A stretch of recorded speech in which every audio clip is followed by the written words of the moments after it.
if you could tell us, what your vision is with Bare Necessities and, the kind of, lifestyle you yourself lead, if you can help us with that. Yeah, definitely. So honestly, I want to just make zero waste the norm and not the exception. I want to make sustainable living just fun and accessible to everyone. It shouldn't just be this one off thing that we do, or this one off store that you have to go to really far away. I want it to be very, very convenient and very, very accessible. And we're really here with an ambitious goal to kind of rechange the way we're currently consuming. We want to make conscious consumption kind of the default option.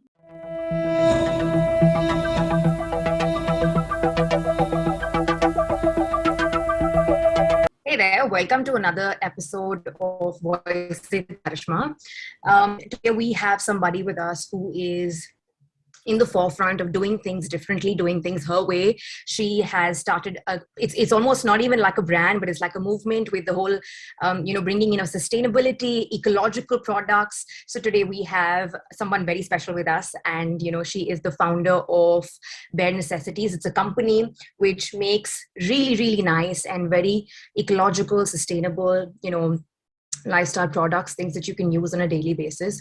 Sahar Mansoor is here with us today, and she's going to shortly explain to us her entire journey. It's lovely to have you here today, Sahar. Thank you so much for being a part of this. Thank you so much, Karishma, for having me. I'm really looking forward to our chat today.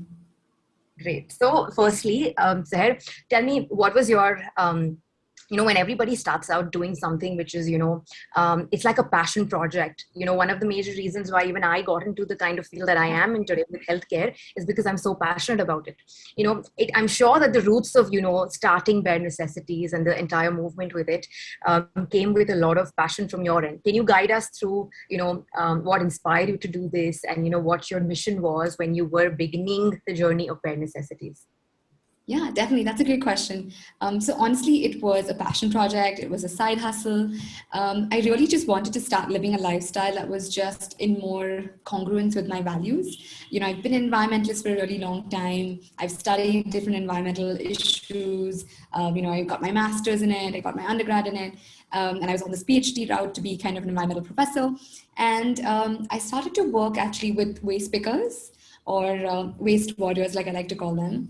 And I noticed, of course, very deeply, like the conditions in which they were segregating all of our waste, whether that's, broken glass, sanitary napkins, diapers, all with their absolute bare naked hand, with the absence of any, personal protective equipment. And I remember just kind of being saddened by it, but also seeing kind of like a sea of all of my personal brands or favorite brands kind of polluting kind of the environment that I was just in. And on those morning bike rides, me following the waste pickers, I decided to just start living a lifestyle that was just in more alignment with everything I always say that I care about and do care about. I wanted to just kind of align my thoughts and my actions. And that's when I decided to start living a zero waste lifestyle or a low impact lifestyle. And it was in 2015 when I kind of started. It was obviously not all at once. It was like kind of small incremental steps. And I was kind of doing it on the side, very personal reasons. I never kind of thought I would create a business out of it or anything like that. And slowly people would start asking me, why are you doing that? Why are you asking for no straw? Why are you water following your tender coconut water from on top? Why are you, trying to do this? And then I slowly would explain to just like my few loved ones, etc., to kind of explain what I'm trying to do here and why I'm trying to live a zero waste lifestyle.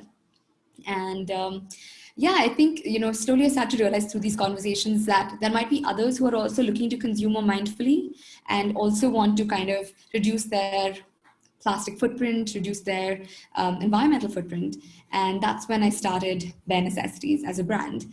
So it kind of transitioned from being like a personal lifestyle and a personal decision to a little bit of a brand, to just try and make it easy and accessible for anyone else who was looking to consume more mindfully. Wow, that's a really nice story, Sahar. Thank you for that. You did mention that you started doing this first by yourself, and you kind of set an example by following few steps to be able to live that kind of lifestyle before you kind of preached it. Um, I kind of want to ask you this really important question with the aspect of this lifestyle change. When I initially went plant-based, right, it was very important for me to first do it myself. Yeah. After I started doing it for a couple of years myself, was then I started preaching it to other people as well. Mm-hmm. And the results are then to see, because it's so evident from the before after and the kind of things that you kind of notice. So say when you did this, and you were so many people were asking you questions and everything, how difficult was it for you to kind of embrace the different you got? How difficult was it to kind of like navigate through that? And if did you ever like face some kind of a challenge with kind of talking about what you believe in? Because I've usually seen so many people who believe in some things and they always face this through the road. So if you could throw some light on that for us. Yeah, definitely. I think you're right. When you first start on whatever your journey is, whether that's plant-based or zero waste living or, whatever that might be, minimal living, it's kind of hard to get everyone on the same page, right? And you start doing very personal reasons, and maybe it will snowball eventually, across different aspects. For me, I think I co-inhabited with my mom, right, when I moved back to India. And I think us humans were just such social beings. And I think it's really important to communicate your value or your shift in your value or the transition that you're going through with your loved ones. And to do it in a way that's really gentle and mindful and kind to everyone around you. It shouldn't be in a way that like, oh, this is the way it needs to be, and like a, not dictatorial, but more as a collaborative approach. So for me, when I started going zero waste, I wanted to start getting like fruits and vegetables in, cardboard boxes that I can then recycle or get them in cloth bags and buy them myself. But also my mom has been in a system. She, likes the convenience of buying things online. And yeah, sometimes they come packaged in plastic, etc. So it's a bit of a navigating, right? And so for me, when I started to get nice, fresh, organic groceries that were also packaged in a zero waste manner, for her, it was the co-benefit with health. But for me, maybe, I was looking at it primarily from the environmental lens, and the health lens, of course, was a byproduct. But for her, it was primarily the health. Wow, this is literally the quality of produce I used to have growing up. So I think finding those co-benefits with your loved ones around you is really important while communicating this. So you can take them on the journey as well to transition into whatever you're transitioning into, plant-based or wellness or meditation or mindfulness or whatever that might be. And I think that's been really, really important because it's very easy to get frustrated. It's very easy to get disheartened in your journey if you can't see it happening in a certain way. So I think that's been really key and a good learning for me. I agree. I absolutely agree. It is through all the learnings that you finally, figure out how it is that you're supposed to navigate the journey, right? Thank you, Sahar. Also, what's the vision with, I know that, you're extremely passionate about this. You have this vision. I know what the vision is, but I want you to, elaborate it for all the listeners. If you could tell us, what your vision is with Bare Necessities and, the kind of, lifestyle you yourself lead, if you can help us with that. Yeah, definitely. So honestly, I want to just make zero waste the norm and not the exception. I want to make sustainable living just fun and accessible to everyone. It shouldn't just be this one off thing that we do or, this one off store that you have to go to really far away. I want it to be very, very convenient and very, very accessible. And we're really here with an ambitious goal to kind of rechange the way we're currently consuming. We want to make conscious consumption kind of the default option. Yeah, we want to basically look at how we can revamp the FMCG sector, which is known to be so polluting and has not seen a lot of innovation in the past 30 years. And we want to try and transition that into being kind of a earth-friendly, non-polluting, more sustainable journey for all that uplifts communities through sourcing, and of course isn't adding any single-use plastic to our landfills and oceans. Wow. Thank you. You mentioned conscious consumption. That's something that I actually love, and it's a term that I have been using a lot with reference to not just food, but also the kind of content we consume, also the kind of vibrations, energy, the people we keep around us. It's all part of conscious consumption at the end of the day, and I'm sure you'll agree because somewhere down the line, it's even with a simple thing like let's say for example the kind of glasses that you have, something that you can carry with you so that you're not wasting plastic glasses, you're not doing you mentioned straws earlier as well, right? A few years ago there was this whole movement of banning the straws and carrying the steel ones or whatever you were comfortable with wherever you go. So all this being said and done, there are some people who struggle to start somewhere. A lot of people come to me as well when they want to start a healthy lifestyle or they want to start a healthy life, diet as such. They're always struggling for the pointers, the beginning pointers. So, Sarah, can you help us with some pointers for people if they want to start wherever they are in the smallest possible way and they can make some kind of conscious consumption changes in their lifestyle? Do you have some tips for that? Yeah, definitely. Honestly, it's all about getting started wherever you are. So whether that means carrying a water bottle every time you step out, carrying a cloth bag every time you step out for your groceries, using a stainless steel straw for your nariyal pani or beverages, just put one in your backpack, put one in your glove compartment, put it in spots that you might need. Put some cloth bags in your car because chances are you're going somewhere and you come across a delicious dozen of Alfonso mangoes that you want. So you can just kind of pop them into your tote bag. I think we have this little really cool innovation called a Swadeshi tumbler, and it's a stainless steel tumbler that's completely collapsible, and then you can just carry it like a little keychain as well. Put that on your car keychain, for example. Try and segregate your food waste. Try and segregate your waste in general from your paper waste to your dry plastics to your e-waste. Try and see if there's someone who can come and collect it regularly, or if you can kind of go and drop off your maybe high value recyclables or your e-waste maybe once a month, or for e-waste you can do that even annually. Yeah, I think just ask before you purchase. Ask yourself if I really need that product. Do I really need that dress? I probably have like 5 other black dresses. Do I really need the sixth black dress? And I think just kind of embracing that the most sustainable option perhaps might already live in your closet.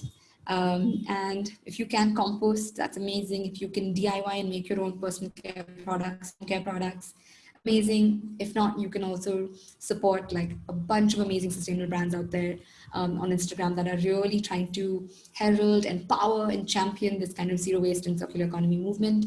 Bare Necessities, but also different other brands. I mean, if they're more local to you, even better, your footprint will be even less.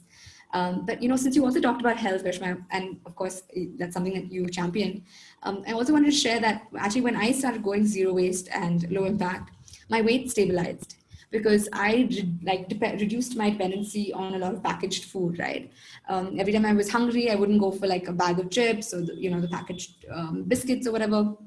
I would literally just carry almonds and walnuts and whole fruit with me. Because of course nature has this gorgeous way of packaging itself, whether it's the orange peels or the skin of the apple or whatever. So just transitioning into eating way more whole and way more package-free food also was of course zero waste, but also had lots of health impacts for me. So I just want to share that going zero waste is good for the environment, it's good for your wallet, and it's also good for your health. Thank you. I loved all the tips. I mean, from a beginner level for anybody who wants to kind of start this entire journey, right? I think all the tips that you just gave are absolutely beautiful. So I hope everyone who's listening, and if they want to start at a smaller level, I always say this, I say that we all get a little intimidated and overwhelmed when we start thinking of things in a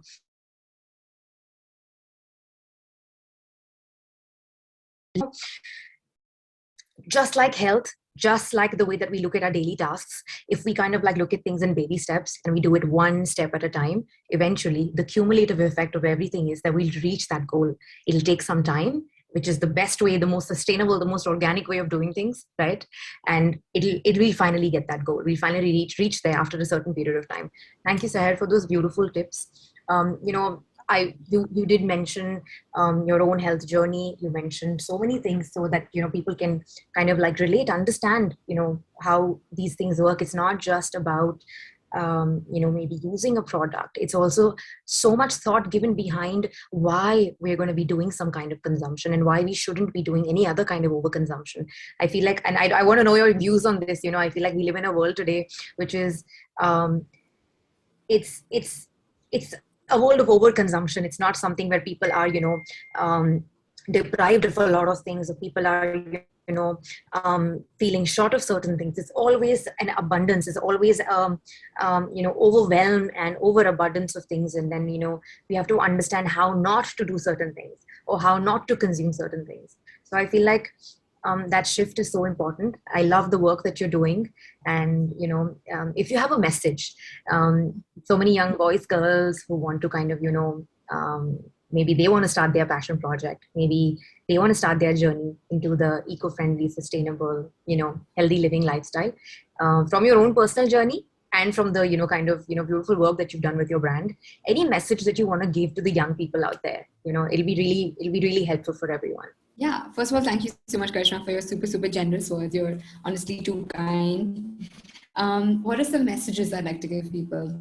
For people who want to start something, that, especially if you're in the health space, in the wellness space, in the impact space or environmental space, just get started. Just do it. And you will learn on the go. And entrepreneurship is really hard, but also really rewarding and super fun. So I would say just get started. And even if you start small, that's fine. It will literally just snowball, and one thing will lead to the other.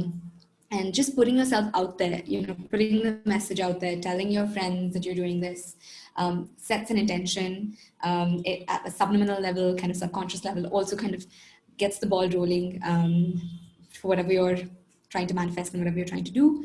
And I think for someone who wants to start living more sustainably, I would say, like, equip yourself with knowledge.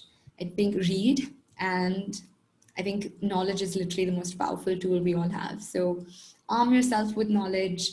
And I think once we all learn more and we're embracing more kind of, information out there, it'll just help us navigate through this life. So yeah, equip yourself with knowledge, and hopefully then you will create solutions that are equitable, that are just, that are socially responsible. And yeah, don't be afraid to let go of some preconceived notions, and learn something that's completely different from what you had initially imagined. Yes, those are some really nice words of wisdom, sir. I think your emphasis on, for me personally, two things. The emphasis on, you said knowledge is, um, it's power. Knowledge has its own power, and when you're equipped with that kind of knowledge, you make informed decisions. I always tell every client of mine, we believe in educating the client rather than just kind of hand giving or spoon feeding something. I believe when you're educated about something, when you have that kind of right source with you, you make more clarity filled decisions, you make more empowered decisions. So thank you so much for that input. And I also love the fact that you mentioned that just go ahead, just go ahead and do it, because so many people, a lot of the young generation today, all thanks to, again, the overconsumption of so many media platforms that we have today, we're stuck in the head. The conversation is only happening in the head. So I feel like the advice that you just gave with, just go ahead and do it, and like the cons, the pros, the lessons, you're going to learn everything as it unfolds on the entrepreneurship journey, right? So thank you for both those lessons. I think it's valuable, and I think whoever is listening can kind of understand why these two things are so important, because at the end of the day, it does make you reach a place where just like you said earlier, if you're conscious about your consumption, if you are right here doing something that you are passionate about, the path then follows. It's just a matter of time after that. Yeah, genuinely, I genuinely believe that, for sure. I would say, what about you? Have you noticed any kind of co-benefits between health and environment? Yes, I have. The thing that you mentioned with you did mention the packets and everything. To add to that, what I would say is that when I started my own personal journey around 4 years ago of being plant based, following a more eco conscious lifestyle. I reduced the consumption of so many daily things. Like we have a very nice way of segregating as women. We segregate our products. We'll use certain products for makeup, certain products for hair care, certain products for body care. um, Mhm. you know and on top of that, then there's the food products. Yeah. I suddenly started realizing there were so many natural products which can be multi-use. We can use something like a coconut oil as a moisturizer for your entire Yeah. body. We can use it for our face. We can use it on our lips. We can do so much with one natural product. So I believe the first thing that I did was I kind of cleared the whole clutter with the artificial things that I was using, Mhm. um, from the makeup aspect, from the body care, from the skin care, hair care products. Removed all the things that were not needed. Went on to using more natural based products which don't come in so much of plastic packaging. Something that I can create myself at home, and I Yeah. can fill it in glass bottles. I can use it myself. Yeah. And then from that transitioned the journey of the food, because I realized that if I'm traveling, a small little steel dabba with my trail mix, a small little steel dabba with home cut fruit inside is so much more healthier, so much more easy for me to have anywhere.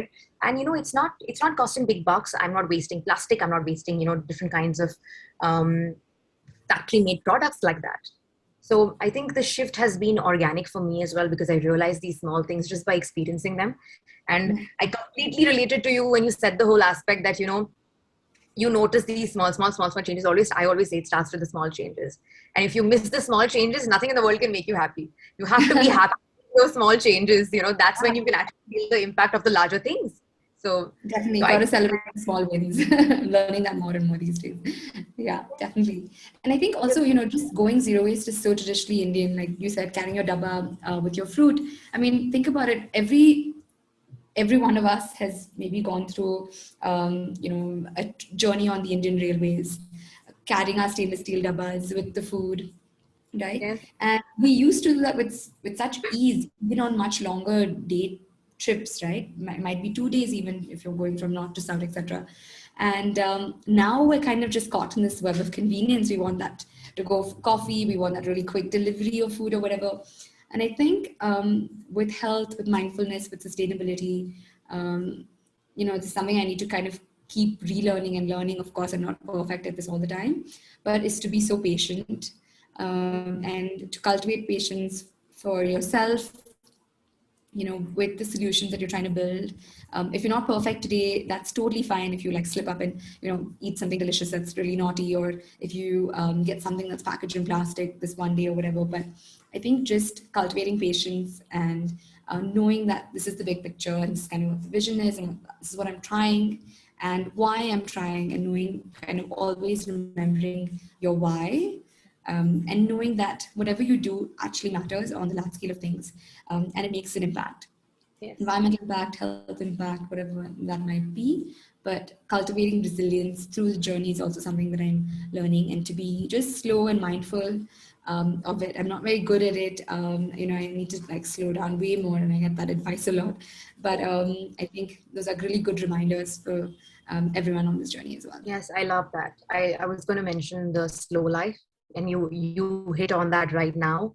I feel like um, we're going to that again, because we've kind of realized, and so many other people. I've had so many beautiful guests on the show, and they've all, somewhere down the line hinted on the aspect that there is a need now. There is a need to slow down. There is a need to absorb in the right way. There is a need to be able to be, so much more aware and not just blind, mad.